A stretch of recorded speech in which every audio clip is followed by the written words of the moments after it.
உங்களுடைய தங்கம், வெள்ளி, வைர நகைகளை உடனே செல் பண்ணுமா? நம்பிக்கையான நிறுவனம் Max Gold. Call 04454545545. Max Gold, cash for gold. தொடமாட்டோம், தொடவும் விடமாட்டோம், தொட்டவங்களையும் விடமாட்டோம். இதுதாங்க சட்டப்பேரவையில் சிஎம் விஜய் பேசின ஒரு பேச்சு வந்து இன்னைக்கு பரபரப்பு தொத்திக்க ஆரம்பிச்சது. பல பரபரப்புகள் இன்னைக்கு. மிக முக்கியமாக இந்த தொடமாட்டோம், தொடவும் விடமாட்டோம், தொட்டவங்களையும் விடமாட்டோம். இந்த தொட்டவங்களை விடமாட்டோம் அப்படின்ற இடத்தில் கடந்த திமுக ஆட்சியில் யாரெல்லாம் ஊழல் பண்ணார்கள், யாரெல்லாம் லஞ்சம் வாங்கினாங்க, யாரெல்லாம் முறைகேடு செய்தார்கள், அவர்களுடைய விஷயங்களை தோண்டி எடுக்கப்படும், நியாயமான ஒரு விசாரணை நடத்தப்படும், வழக்கு தொடரப்படும் அப்படின்ற ஒரு இடத்துல வந்தாச்சு. ஏங்க இது மாதிரி நாங்கள் பல இதுவங்க பார்த்து வந்தவங்க. நாங்கள் திமுக சேர்ந்த ஆர்எஸ் பாரதி அவர்கள் சொல்கிறார், இந்த பம்மாது வேலைலாம் நாங்களாம் அதெல்லாம் பார்த்துட்டு வந்தவங்க, அதெல்லாம் சும்மா நீங்கள் வந்து இதெல்லாம் எங்ககிட்டலாம் இது பண்ணாதீங்க அப்படின்ட்டு. மிக குறிப்பான ஒரு விஷயம், இன்று காலையே முன்னாள் நெடுஞ்சாலைத்துறை அமைச்சர் திமுகவை சேர்ந்த ஏவேவேலு அவர்களுடைய வீட்டில், அலுவலகங்களில் திருவண்ணாமலையெல்லாம் லஞ்ச ஒழிப்புத்துறை ரெய்டு எஃப்ஐஆர் போட்டாங்க. வந்து எஃப்ஐஆர் போட்டால் குற்றவாளியா இல்லை, விசாரணை ரெய்டு நடந்துட்டு இருக்கு. அந்த ரெய்டுக்கான தகவல் என்னன்னா, கடந்த ஆட்சி காலத்தில் ரோடே போடாம, நல்ல விஷயம் பாருங்க, ரோடே போடாம கணக்கு எழுதிட்டாங்கப்பா அப்படின்னு கணக்கு எழுதியாச்சு. அது எல்லாத்தையும் டாக்குமெண்ட் எடுத்தாச்சு. இதில் 11 பேர் மேலே வந்து எஃப்ஐஆர் போடப்பட்டுள்ளது. அதில் மிக முக்கியமான நபர் ஏவாவேலு அவர்கள். கிட்டத்தட்ட அந்த திருவண்ணாமலையினுடைய ஒரு குறுநில மன்னராகவே இருந்தார் கடந்த ஆட்சி காலத்தில். வந்து செய்யார் பக்கத்தில் இருக்கிற ஷிப்காட்டு நிலத்தை கையகப்படுத்தல. அப்புறம் அவங்களாம் அந்த விவசாயிகள்லாம் கதறினாங்க. ஏங்க பயிர் வச்சிருக்குங்க, பயிரை பாருங்க, உழைச்சதுங்க, கதிர் விட்டு போயிருக்குதுங்க. அந்த பூமி விளையிற பூமி, அது கரம்பா கிடைக்கிறது கிடையாது, அது தரிசு நிலம் கிடையாது, விளையுது. இதை நம்பி தான் நாங்கள் இருக்கிறோம். இந்த நிலம் இல்லைன்னா நாங்கள் இல்லை. கண்ணீர் வடித்தார்கள். குறிப்பாக சில சமூக ஆர்வலர்கள்லாம் களத்தில் குதிச்சாங்க. கம்யூனிஸ்ட் கட்சிகள்லாம் எதிர்ப்பு தெரிவிச்சாங்க. அதன் பிறகுதான் அப்படி ஒதுங்கினாங்க அவங்க. மிக முக்கியமாக இப்ப கூட இந்த விவகாரத்தை யார் ஆதாரத்தோடு சொல்லி இருக்கிறாங்கன்னா, அறப்போர் இயக்கம். அறப்போர் இயக்கம் அது நடந்துகிட்டு இருக்கு. உப்பு தின்னவர்கள் தண்ணி குடித்தாக வேண்டும். இதுதான் அன்னைக்கு சிஎம் விஜய் பேசு, வாயை திறந்து பேசு, வாயை திறந்து பேசுன்னு ஏன்டா இப்போ அதை சொன்னோன்ற அளவுக்கு ஆகிப்போச்சு. அது சும்மா அவர் பாட்டு வாயை திறக்காம பேசியிருந்திருப்பாரு, அவர் பாட்டு போயிருந்திருப்பாரு. இதை தெரியாதனமா வாயை திறந்து பேசுன்னு சொல்லிவிட்டோம். பேசுனதோட விளைவு தான் உங்க அப்பா எங்க காணோம் அப்படின்னு.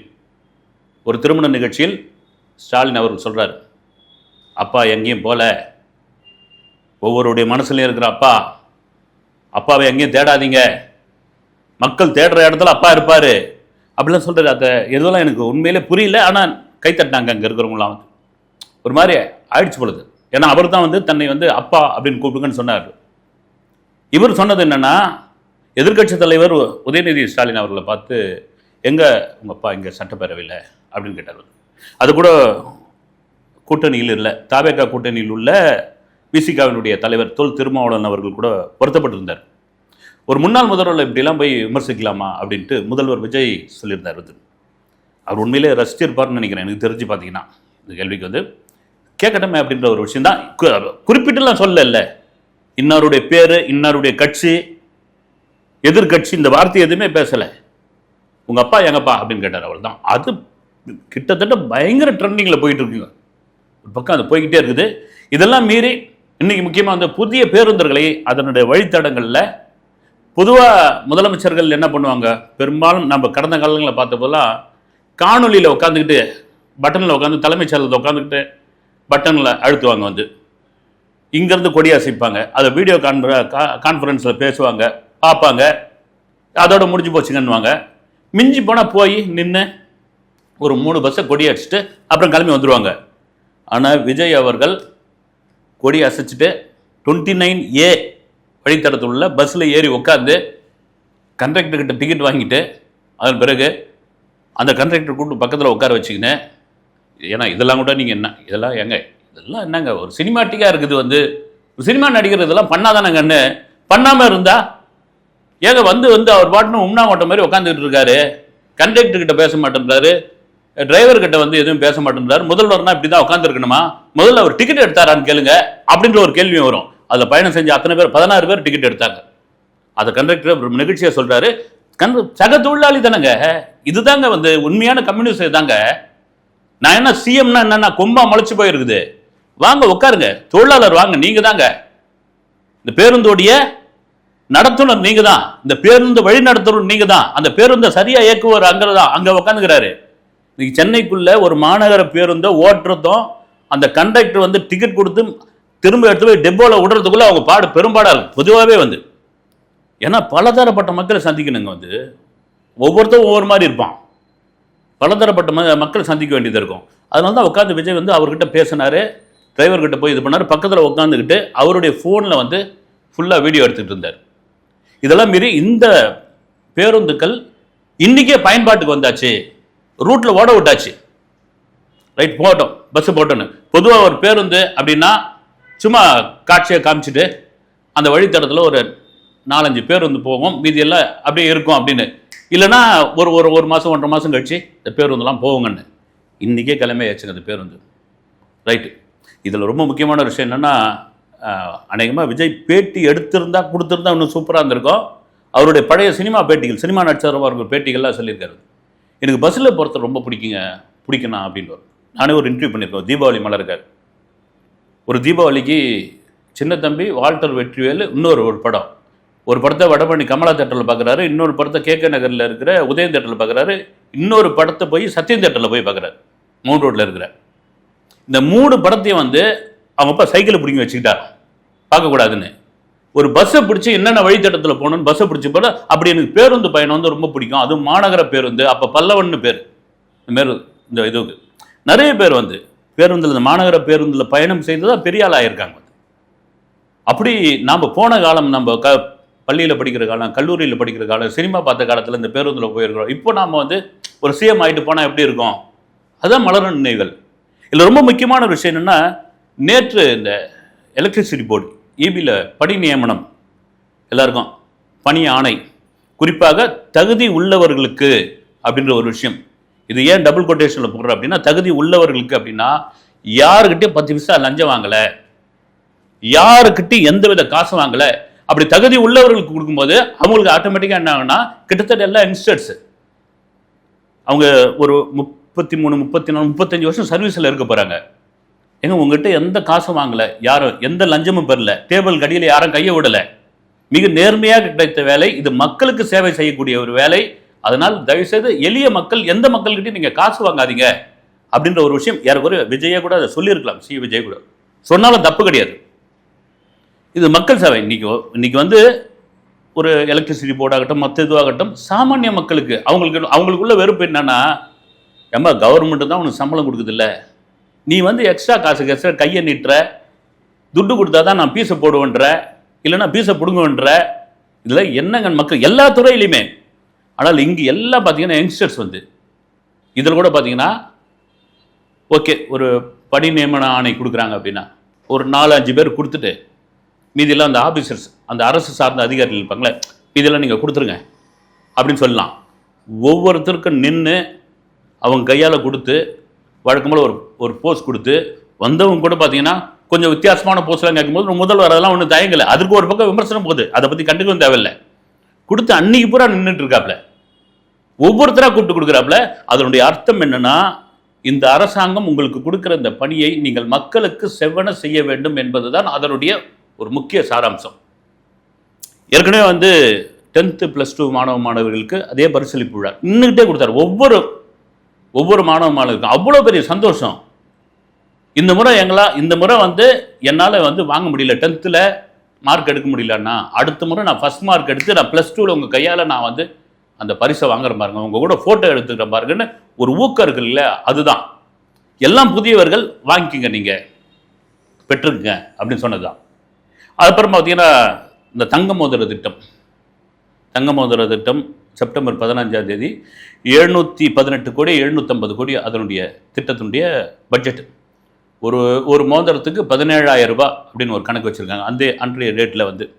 அதுக்கு திருமாவளவன் அவர்கள் என்ன சொல்கிறாருன்னா, ஏங்க இவ்வளோ காசு வந்து அந்த குழந்தைங்களுக்கு வந்து மோதிரத்துக்கு செலவு பண்ணணும், இன்றைக்கி அரசு ஆஸ்பத்திரிகளை வந்து நவீனப்படுத்தலாம், நவீன கருவிகள் வாங்கலாம், அதை மேம்படுத்தலாம், நல்ல ட்ரீட்மெண்ட் கொடுக்கலாம், இந்த தனியார் ஆஸ்பத்திரிக்கு போறாங்கல்ல நடுத்தர வர்க்கம், அவங்க எல்லாம் அரசு ஆஸ்பத்திரி கூப்பிடலாம், இதை மேம்படுத்தலாமே. இந்த மோதிரத்தோட சைஸ் மாறும் குழந்தைங்க வளர வளர, இது ஏன் இது தேவைதானா அப்படின்ற ஒரு விஷயத்தை அவர் பொதுவா வந்து, நாங்க என்னதான் கூட்டணியில இருந்தா கூட கேட்கணும் இல்லைங்களா, கேள்வி கேட்கணும்ல அப்படின்ற ஒரு கேள்வியை கேட்டிருக்காரு வந்து.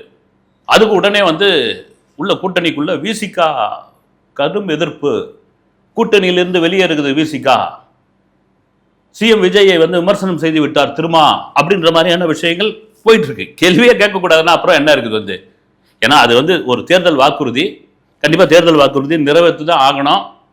இப்போ இவர் சொல்கிறதுக்கு வந்து ஒரு மாற்று இதுவாக கூட சொல்லலாம், சரிங்க அரசு ஆஸ்பத்திரி இதை நவீனப்படுத்தணும், நவீன இதெல்லாம் வாங்கணும்னா அதுக்கு ஒரு நிதியை நம்ம வந்து ரெடி பண்ணுவோம், இது தேர்தல் வாக்குறுதியாக கொடுத்தாச்சு செய்வோம், குழந்தைங்களுக்கான ஒரு விஷயம் தானே சாமானியர்கள். ஏன்னா இது எல்லாருக்கும் கிடையாது வந்து, குறிப்பாக அரசு ஆஸ்பத்திரியில் அரசு காப்பகத்தில் பிறக்குகிற குழந்தைகளுக்கு அதுக்கான வரைமுறைகள்லாம் வச்சுருக்காங்க. இங்கே தனியார் இதெல்லாம் கிடையாது வந்து. இதிலே கூட ஒரு கோட்பாடு இருக்குன்னு நினைக்கிறேன் வந்து, வசதியானவர்கள் வசதி கம்மியானவர்கள் அப்படின்ற மாதிரி இருக்கும், வரவேற்கக்கூடிய ஒரு விஷயம்தான் வந்து. அதுக்குள்ளே வந்து பார்த்தீங்கன்னா கூட்டணி முறிவு உள்ள சலசலப்பு அப்படின்னு, இதெல்லாம் மீறி ஒரே ஒரு கேள்வி கேட்டது தான், திரும்பவும் சொல்கிறேன், ஒரே ஒரு கேள்வி கேட்டது தான், உங்கள் அப்பா எங்கே அப்படின்ற கேள்வி தான். இங்கே இல்லை, மற்ற மாநிலங்களில் அதை ஒரு பெரிய இதுவாக வந்து ஊடகங்கள் எழுதிட்டு இருக்காங்க. இந்த பக்கம் கேரளா, அந்த பக்கம் ஆந்திரா, அந்த பக்கம் கர்நாடகாவில் இது ஊடகங்கள் செய்தியாக மாறிக்கிட்டு சோசியல் மீடியாவில் அங்கே இது பண்ணிட்டு இருக்காங்க. ஒரு சிஎம் வந்து இப்படி கேட்டுட்டாருப்பா அப்படின்னு சட்டசபையில், ஏமா அவர் பாட்டு சும்மா இருந்திருப்பார், அவர் போய் வாயை கிளறி விட்டதுனால இதெல்லாம் வந்தது வேணே அப்படின்னு இது ஒரு பக்கம் இருக்கும் பொழுது, மிக முக்கியமான ஒரு விஷயம், நேற்று கம்யூனிஸ்டுகள் குறிப்பாக சிபிஎம்மில் பே. சண்முகம் அவர்கள் திமுக அதிமுக பாஜக கூட்டணி பெரிய புடலங்கா கொள்கை உங்களுக்கு போங்கயா அப்படின்னு தருவது, என்னங்க ஆச்சு இப்படி கொந்தளிச்சிட்டாங்க அப்படின்னு, போங்கயா உங்க புடலங்கா கொள்கையாச்சு அப்படின்னாரு. என்ன விவகாரம் அப்படின்னா, சிபிஎம்மில் இருந்து வருகிற அவர்களுக்கான கட்சி பத்திரிகையில் அவர் வந்து ஒரு ஆர்டிகல் எழுதினார். இந்த தேர்தலுடைய வெற்றியும் இந்த தேர்தல் கூட்டணியாக நாங்கள் இருக்கிற அந்த நிலைப்பாடும் என்னன்னு எழுதியிருக்காரு. மிக முக்கியமான ஒரு விஷயம் என்னன்னா, நாங்கள் விஜய் அரசுக்கு தாவேக்காவிற்கு ஒரு ஆதரவு தரலன்னா குடியரசுத் தலைவர் ஆட்சி வந்துடும், தேவையில்லாம மறுபடியும் ஒரு தேர்தல் வந்துடும், அந்த தேர்தலை சந்திக்கக்கூடிய அளவுக்கு மற்றவர்களுக்கு திராணி இல்லை, திராணி இல்லைன்னா நிறைய செலவு பண்ணிவிட்டாங்க, மக்களுக்கும் ஒரு வெறுப்புணர்வு ஆகும், மறுபடியும் ஓட்டு போடணுமான்னு. அது ஏன் மறுபடியும் ஒரு செலவு இல்லைங்களா, மக்களுடைய வரி பணம் தானே வீணா மாறுது. அதை தடுப்பதற்காகத்தான் நாங்கள் கூட்டணி வச்சுக்கிட்டோம், இதில் என்ன தப்புங்க அப்படின்னு அவர் கேட்டிருக்காரு. உடனே வந்து இங்கே இவங்க திமுகவிலேருந்து முரசொலி நாளேட்டில் ஒரு பெரிய ஆர்டிகல், அதில் ரொம்ப பயங்கர சிபிஎம் சண்முகம் அவர்கள் பயங்கர கண்ணியத்தோடு இதோட இப்படிலாம் ஒரு கூட்டணி பற்றிலாம் பேசிகிட்டு இருக்காரு, இது எங்களுக்கு தெரியாதா, இவங்களுக்கு மெஜாரிட்டிக்கு இதுக்கு குடியரசுத் தலைவர் ஆட்சி அமைஞ்சிடக்கூடாதுன்னு என்ன ஒரு எண்ணம் பாருங்க, அது மறுபடியும் தேர்தல் வந்துடக்கூடாதுன்னு என்ன ஒரு பாசம் பாருங்க. பே. சண்முகத்துக்கும் சிவி சண்முகத்துக்கும் ரெண்டு பேரும் ஒரே நேர்கோட்டில் பயணம் செய்கிறாங்கன்னு ஒரு கிண்டல் அடிச்சிருக்காங்க.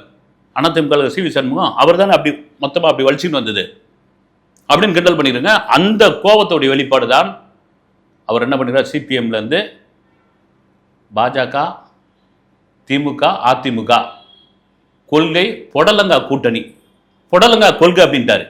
ஏன்னா நாங்கள் வெளியே வந்ததுக்கே காரணம் என்னன்னா, இந்த திமுக அதிமுக பாஜக இவங்க சேர்றது தான் எங்களுக்கு பிடிக்கலன்னு போட்டாச்சு, உடைச்சாச்சு அதை. ஏன்னா இல்லை இல்லை இல்லைன்னு சொல்லியிருந்தாங்கல்ல. இப்போ அதிமுகவே வந்து சின்னாபின்னமானதுக்கு காரணம் என்னன்னா, எங்க காலகாலமாக எம்ஜிஆர் ஒரு எதிர்ப்பு அரசியலை, திமுக எதிர்ப்பு அரசியலை பண்ணிட்டு இருந்தாரு, கலைஞர் அவர்களை எதிர்த்து இருந்தாரு, ஜெயலலிதா அம்மா வந்து அவ்வளோ தூரம் வந்து ஒரு எதிர்ப்பு அரசியலை பண்ணிட்டு இருந்தாங்க, நம்மளை என்னென்னலாம் பண்ணியிருக்காங்க அதெல்லாம் மறந்துவிட்டு ஒரு புதியவர் ஒருத்தர் வந்து ஒரு யங்ஸ்டர்ஸ் அத்தனை பேர் ஓட்டு போட்டிருக்காங்க, உள்ளே இறங்கியிருக்காரு, டப்புன்னு அவரை வந்து அடிக்கிறதுக்காக நீங்கள் ரெண்டு பேரும் ஒன்றா சேருவீங்கன்னா அப்போ உங்களுக்கு என்ன கொள்கை, என்ன கோட்பாடு, என்ன இந்த மக்களுக்கு நீங்கள் என்ன செய்ய போறீங்க, அப்படி ஒரு வெறுப்போட வெளிப்பாடு தான் இங்கே வந்து தாவேக்காவுக்கு வந்து சொன்னார். கம்யூனிஸ்டுகள், காங்கிரஸ், இந்திய முஸ்லீம் லீக், விசிகா வந்து செஞ்சாங்க. அப்புறம் ஆராசா கூட ஏதோ ஒரு கருத்து ஒன்று சொல்லியிருந்தாரு, அதற்கு அமைச்சர் வன்னியரசு அவருக்கு வந்து மனசு ஏதோ அப்படியே இதுவாகிட்டு இருக்குது, அப்படி ஒரு மாதிரி அதை சொல்லி முடிச்சிட்டார் வந்து, ஏன் அப்படியெல்லாம் பேசிகிட்டு இருக்காரு அப்படின்னு. இதெல்லாம் மீறி ஒவ்வொரு விஷயமா நாங்கள் இனிமேல் எடுக்க போகிறோம், ஒவ்வொருத்தரா என்னென்ன துறையில் என்னென்ன லஞ்சம் நடந்தது, என்ன லாவண்யம் நடந்தது, எங்கெங்கெல்லாம் அடிச்சிங்க அப்படின்ற விஷயத்தை நாங்கள் எடுக்க ஆரம்பிச்சிட்டோம். இந்த கவர்மெண்ட் சும்மா ஒன்றும் கிடையாது. இன்றைக்கி பாருங்கள், வெள்ளை அறிக்கை விட்டுருக்காரு எலக்ட்ரிசிட்டி போர்டில் அமைச்சர் நிர்மல்குமார். எத்தனை டிரான்ஸ்ஃபார்மர் வாங்கினாங்க, எத்தனை வாங்காமல் இருந்தாங்க, அதுக்கு எவ்வளோ கோடி பட்ஜெட் போட்டாங்க, அதுக்கு ஒரு பெரிய நீண்ட ஒரு வீடியோவை போட வேண்டியதாக இருக்குங்க. நான் போடுறேன், அப்புறமா பேசுகிறேன்.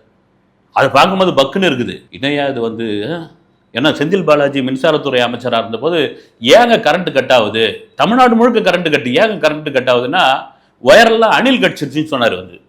அப்போ மக்கள் எவ்வளோ பெரிய முட்டாளாக பார்த்துருக்காங்க பாருங்க. அது அப்புறம் சட்டசபையில் வந்து தமிழ்நாட்டிலே அதிக மின்வெட்டு ஏற்படக்கூடிய பகுதி வந்து பெரம்பூர் அப்படின்னாரு. ஏன்னா முதல்வர் ஒரு தொகுதி கிண்டல் பண்ணுறாராம். அதை தான் வந்து இந்த அப்பா காணுன்ற கதையை சொல்லி உங்களுக்கு தான் கிண்டல் நக்கல்லாம் பண்ண தெரியும்னா எனக்கும் பண்ண தெரியும், நான் அதில் ஊறின ஒரு ஆள் அப்படின்னு. இப்போ என்ன ஆகிப்போச்சுன்னா நடிகன் கட்சி, நடிகன் என்னங்க நடிகன்னு இப்போ நீங்கள் எல்லாம் வந்து அமைச்சர்கள்லாம் பார்த்தீங்கன்னா அப்படியே இதுக்கு முன்னாடி இருந்தவங்களாம் சொல்கிறேன். நான் வந்து இதுக்கு முன்னாடி இந்த சட்டமன்ற எந்த கட்சியில் ஒன்றாலும் இருங்க, நீங்களாம் அப்படின்னா தூய்மையானவர்களானா வானத்திலேருந்து இறங்கி வந்தவங்களாண்டா. உங்களுடைய ஒவ்வொரு பின்புலத்தையும் இனிமேல் எடுக்க போகிறாங்க. பின்புலத்தை எடுத்து பேச ஆரம்பித்தா வேணாம். ஒவ்வொருத்தருடைய பின்புலம் வேறு மாதிரி. இன்றைக்கி பதவி வந்துருச்சு, பதவினால் வந்து சம்பாரிச்சிட்டிங்க, கோட்டீஸ்வரன் ஆகிட்டீங்க, மக்களை ஊரில் அடிச்சு ஒலையில போட்ட கதையாக ஆகிப்போச்சு. அதுக்காக உங்களுக்கு மவுசம் வந்துருச்சுன்னா நீங்கள் செய்த தொழில் என்ன என்பதை இவர்கள் உண்மையிலே விர்ச்சுவல் வாரியர்ஸ் அவங்ககிட்ட பொறுப்பை கொடுத்தா கிளீனாக டேட்டா எடுத்துருவாங்க. ஏன் நடிகை நாடாள கூடாதா? ஆண்டு இருக்காங்களே, என்ன எம்ஜிஆர் ஆண்டு இருக்காரு, அந்த பக்கம் என்டிஆர் ஆண்டு இருக்காரு, ஜெயலலிதா அவர்கள் ஆண்டு இருக்காங்க. என்ன நடிகன்னு சும்மா நடிகை ஆள்தமே. இதெல்லாம் மீறி திரும்ப அதே இதோட தான் முடிக்கிறேன். நான் விட மாட்டோம், தொட்டவங்களையும் விட மாட்டோம். அடுத்த வீடியோவில் சந்திக்கிறேன்.